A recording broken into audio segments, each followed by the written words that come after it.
হিতাধিকাৰীৰ বাবে এটা অতিকে জৰুৰী খবৰ আপুনি যদি অৰুণোদয় আঁচনিৰ বাবে আবেদন কৰিম বুলি ভাবিছে তেনেহলে এতিয়াৰে পৰা চৰকাৰে নতুন গাইডলাইন প্ৰকাশ কৰিছে নতুন নিয়ম মানিহে আপুনি অৰুণোদয় আঁচনিৰ বাবে আবেদন কৰিব পাৰিব পূৰ্বতে যদি আপুনি অৰুণোদয় আঁচনিৰ ধন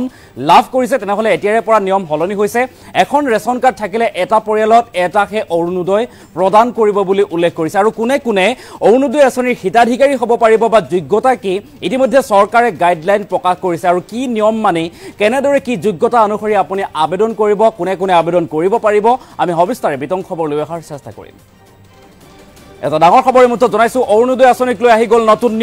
নিয়ম মানি এতিয়াৰে পৰা কৰিব পাৰিব অৰুণোদয় আঁচনিৰ বাবে আবেদন এটা অতিকে জৰুৰী খবৰ ডাঙৰ খবৰ জনাইছো নতুন গাইডলাইন মানিহে আবেদন কৰিব পাৰিব অৰুণোদয় আঁচনিৰ বাবে অৰুণোদয় পাবৰ বাবে এটা কঠোৰ নিয়ম আনিছে চৰকাৰে অৰুণোদয় পাবলৈ কি যোগ্যতা লাগিব হিতাধিকাৰীসকলৰ আৰু সেই কথা উল্লেখ কৰিছে চৰকাৰে এটা ডাঙৰ খবৰ মুহূৰ্তত জনাইছো 15 পৰা 28 ডিসেম্বৰলৈকে চলা গাঁও সভাত কেনেদৰে কৰিব আবেদন 15 পৰা 28 ডিসেম্বৰলৈকে গাঁও সভা অনুষ্ঠিত হ'ব বা চলি আছে আৰু তাত আপুনি কেনেদৰে আবেদন কৰিব অৰুণোদয় নিৰ্বাচন কৰিবৰ বাবে এতে চৰকাৰে প্ৰকাশ কৰিছে কেইবাটাও নিয়ম আৰু অসমৰ স্থায়ী বাসিন্দা হলেহে অৰুণোদয়ৰ বাবে কৰিব পাৰিব আবেদন আপুনি অসমৰ স্থায়ী বাসিন্দা হ'ব লাগিব তেতিয়াহে আবেদন কৰিব পাৰিব আৰু এটা পৰিয়ালত এখন ৰেচন কাৰ্ড থাকিলে এগৰাকীহে পাব অৰুণোদয় এটা ডাঙৰ খবৰ আৰু আবেদন কৰিবৰ বাবে হিতাধিকাৰীৰ আধাৰ কাৰ্ড থকাটো বাঞ্ছনীয় আধাৰ কাৰ্ড থাকিব লাগিব হিতাধিকাৰী গৰাকীৰ আবেদনকাৰীৰ আৰু বছৰি 2 লাখ টকাৰ কম আয় হলেহে কৰিব পাৰিব অৰুণোদয় আঁচনি লাভৰ বাবে আবেদন আৰু আৰ্থিকভাৱে উন্নত বা চৰকাৰী চাকৰি যদি ঘৰত আছে তেনেহলে কৰিব নোৱাৰিব আবেদন আৰু কোনে কোনে কৰিব পাৰিব কোনে কোনে কৰিব নোৱাৰিব আৰু সেই নিয়ম জাৰি কৰিছে আবেদন কৰিবলৈ হিতাধিকাৰীৰ যোগ্যতা নিৰ্ধাৰণ কৰিছে চৰকাৰে এটা ডাঙৰ খবৰ আপুনি যদি অৰুণোদয় আঁচনিৰ হিতাধিকাৰী তেনেহলে আপোনাৰ বাবে নতুন নিয়ম আহিছে পূৰ্বতে যিসকলে লাভ কৰি আছে তেখেতসকলৰ বাবেও জৰুৰী খবৰ এতিয়াৰে পৰা পুনৰ নিৰ্বাচন কৰা হ'ব আপুনি পুনৰ নাম ঘোষণা দাখিল কৰিব লাগিব আৰু তাৰ পাছত নতুন গাইডলাইন অনুসৰিহে আপুনি লাভ কৰিব অৰুণোদয় আঁচনি আৰু যোগ্যতা কি হ'ব কি যোগ্যতা লাগিব আৰু ইতিমধ্যে সেই কথা উল্লেখ কৰা দেখিবলৈ পোৱা গৈছে এটা অতিকে গুৰুত্বপূৰ্ণ খবৰ ডাঙৰ খবৰ 15 পৰা 28 ডিসেম্বৰলৈকে চলি আছে গাঁও সভা আৰু এই অৰুণোদয়ৰ গাঁও সভা অৰুণোদয় 3.0 আপুনি কেনেদৰে আবেদন কৰিব আৰু তাকে লৈ কেইবাটাও নিয়ম প্ৰকাশ কৰিছে এতিয়া চৰকাৰে গাইডলাইনছ এক প্ৰকাৰে গাইডলাইনছ প্ৰকাশ কৰা দেখিবলৈ পোৱা গৈছে আৰু সেই গাইডলাইনছ অনুসৰিহে আপুনি আবেদন কৰিব পাৰিব আৰু অসমৰ স্থায়ী বাসিন্দা হ'ব লাগিব আবেদনকাৰী লগতে এটা পৰিয়ালত এখন ৰেচন কাৰ্ড থাকিলে এগৰাকীহে পাব অৰুণোদয় আঁচনিৰ সুবিধা কেৱল ইমানেই নহয় আবেদন কৰিবৰ বাবে হিতাধিকাৰীৰ আধাৰ কাৰ্ড থকাটো বাঞ্ছনীয় আৰু সমান্তৰালভাৱে যিসকল যোগ্য বিবেচিত হ'ব বা যোগ্যতা নিৰ্ধাৰিত কৰা হৈছে যেহেতু যিসকলে কৰিব পাৰিব সেইসকলৰ নাম বা তেখেতসকলৰ ক্ৰাইটেৰিয়া কি হ'ব সেই কথা উল্লেখ কৰা দেখিবলৈ পোৱা গৈছে 45 বছৰ বয়সৰ যিকোনো মহিলাই আবেদন কৰিব পাৰিব আৰু লগতে যিসকল বৃদ্ধ লোক আছে তেখেতসকলেও আবেদন কৰিব পাৰিব বা চৰকাৰী হওক বা অন্যান্য যিসমূহ বৃদ্ধাশ্ৰমত বাস কৰে তেখেতসকলেও অৰুণোদয় আঁচনিৰ বাবে আবেদন কৰিব পাৰিব অৰ্থাৎ হু কেন এপ্লাই বুলি উল্লেখ কৰিছে আৰু হু কাণ্ট এপ্লাই দুটাকৈ দিশ উল্লেখ কৰিছে য'ত কোনে কোনে আবেদন কৰিব পাৰিব সেই কথা উল্লেখ কৰিছে আৰু কোনে কোনে আবেদন কৰিব নোৱাৰিব তাৰ কথাও উল্লেখ কৰা দেখিবলৈ পোৱা গৈছে আৰু সমান্তৰালভাৱে বাৰ্ষিক আয় 2 লাখ টকাৰ কম হ'ব লাগিব আৰু তেতিয়াহে অৰুণোদয় আঁচনিৰ বাবে আপুনি আবেদন কৰিব পাৰিব এই তালিকা লৈ অহা হৈছে অৰ্থাৎ হিতাধিকাৰী যোগ্যতা নিৰ্বাচন কৰিবৰ বাবে এতিয়া গাইডলাইন প্ৰকাশ কৰিছে চৰকাৰে আৰু কোনে কোনে আবেদন কৰিব নোৱাৰিব হু কাণ্ট এপ্লাই সেই কথা উল্লেখ কৰিছে এমপি হওক এমএলএ বা অন্যান্য ৰাজকীয় বা চৰকাৰী চাকৰি থকা যিসকল লোক আছে তেখেতসকলৰ পৰিয়ালৰ কোনো লোকে আবেদন কৰিব নোৱাৰিব ডক্টৰ হওক ইঞ্জিনিয়াৰ হওক লগতে অন্যান্য বেংক অফিচিয়েল লয়াৰ অন্যান্য ক্ষেত্ৰত চৰকাৰী ক্ষেত্ৰত যিসকল লোকে কাম কৰি আছে বা আৰ্থিক অৱস্থা উন্নত সেইসকল লোকেও অৰুণোদয় আঁচনিৰ বাবে আবেদন কৰিব নোৱাৰিব আৰু সমান্তৰালভাৱে অন্যান্য ক্ষেত্ৰত বিভিন্ন ক্ষেত্ৰত যিসকল লোকে আৰ্থিক উন্নত অৱস্থা উন্নত তেখেতসকলে অৰুণোদয় আঁচনিৰ বাবে আবেদন কৰিব নোৱাৰিব বুলি উল্লেখ কৰিছে আৰু সমান্তৰালভাৱে ৰেচন কাৰ্ড থকাটো বাঞ্ছনীয় এখন ৰেচন কাৰ্ড থাকিলে এটা পৰিয়ালত এটাহে অৰুণোদয় দিব বুলি ঘোষণা কৰিছে এতিয়া চৰকাৰে আৰু ইতিমধ্যে অৰুণোদয় 3.0 কেনেদৰে আবেদন কৰিব কি যোগ্যতা লাগিব তাকে লৈ অধিসূচনা জাৰি কৰিছে অৰ্থাৎ এক প্ৰকাৰে গাইডলাইন প্ৰকাশ কৰা দেখিবলৈ পোৱা গৈছে চৰকাৰৰ তৰফৰ পৰা। আৰু কালিৰ দিনটোত মুখ্যমন্ত্ৰী ডক্টৰ হিমন্ত বিশ্ব শৰ্মাই এই অৰুণোদয়ক লৈ কেতবোৰ ঘোষণা কৰা দেখিবলৈ পোৱা গৈছিল যে কোনে কোনে আবেদন কৰিব পাৰিব বা কেনেদৰে কি প্ৰদান কৰা হ'ব। ৰেচন কাৰ্ড আৰু অৰুণোদয় আঁচনিক লৈ কালিৰ দিনটোত ৰাজ্যৰ মুখ্যমন্ত্ৰী ডক্টৰ হিমন্ত বিশ্ব শৰ্মাই ৰেচন কাৰ্ড বিতৰণ কৰি দৰাচলতে কি ঘোষণা কৰিছিল, কি ডাঙৰ মন্তব্য কৰিছিল, মন্তব্য আছে তাৰ ক্ৰিয়দাংশ আমি এই মুহূৰ্তত আগবঢ়োৱাৰ চেষ্টা কৰিম।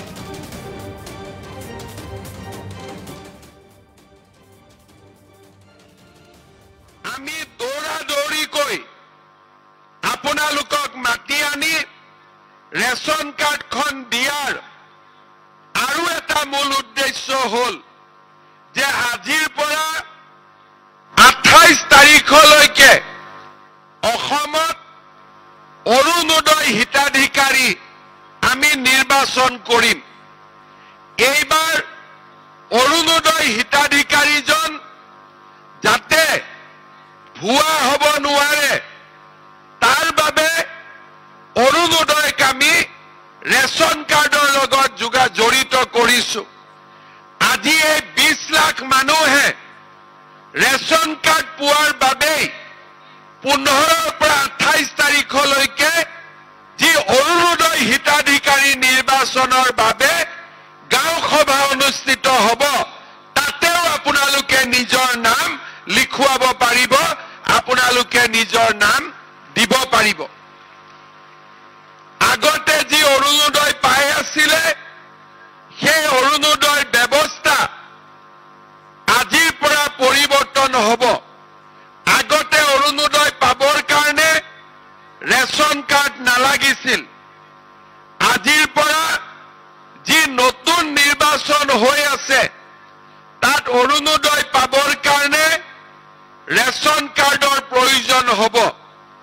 আজি আপোনালোকে যি ৰেচন কাৰ্ড পাব, গাঁও সভাত আপোনালোকৰ নাম অন্তৰ্ভুক্ত হোৱাৰ লগে লগে আপোনালোকৰ পৰিয়ালটোৰ সবিশেষ আমি ৰেচন কাৰ্ড নম্বৰৰ জৰিয়তে আমি লাভ কৰিম।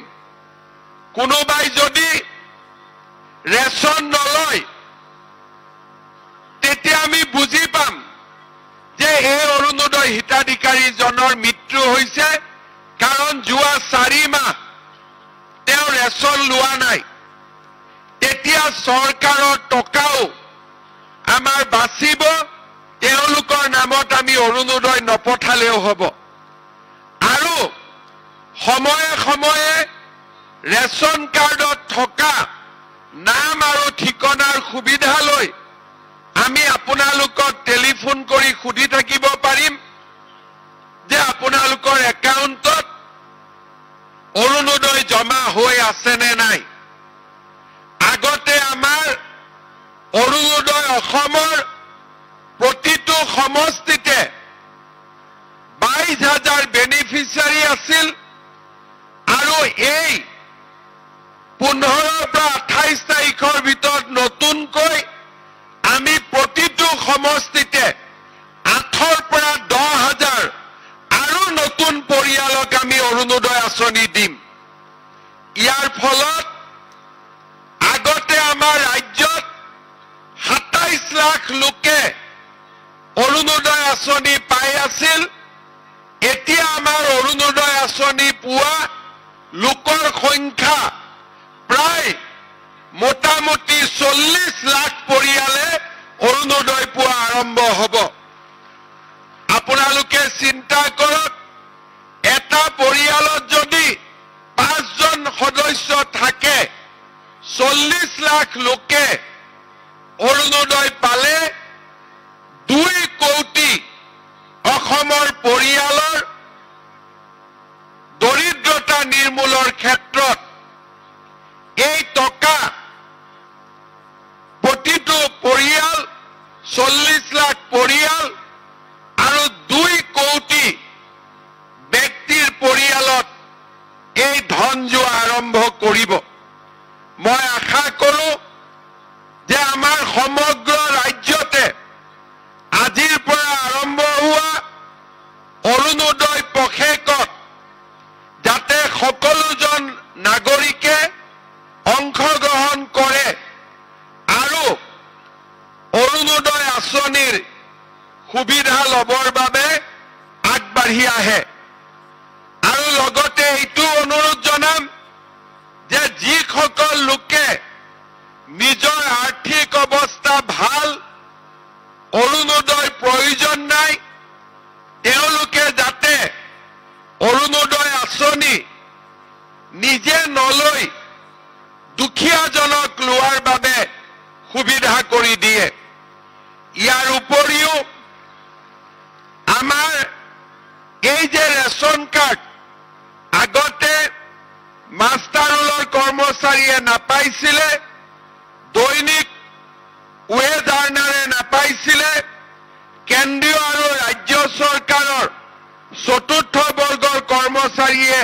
অৱসৰ পোৱাৰ পিছত নাপাইছিলে ঠিকা ভিত্তিক কৰ্মচাৰীসকলেও অৱসৰ পোৱাৰ পিছত নাপাইছিলে আজি আমি ৰেচন কাৰ্ড এই সকলোবোৰ পৰিয়ালক আমি দিয়াৰ ব্যৱস্থা কৰিছোঁ যাতে চাউলটোৰ লগতে দুখীয়া লোকে বিপদে আপদে মেডিকেল কলেজত গ'লে হস্পিটেল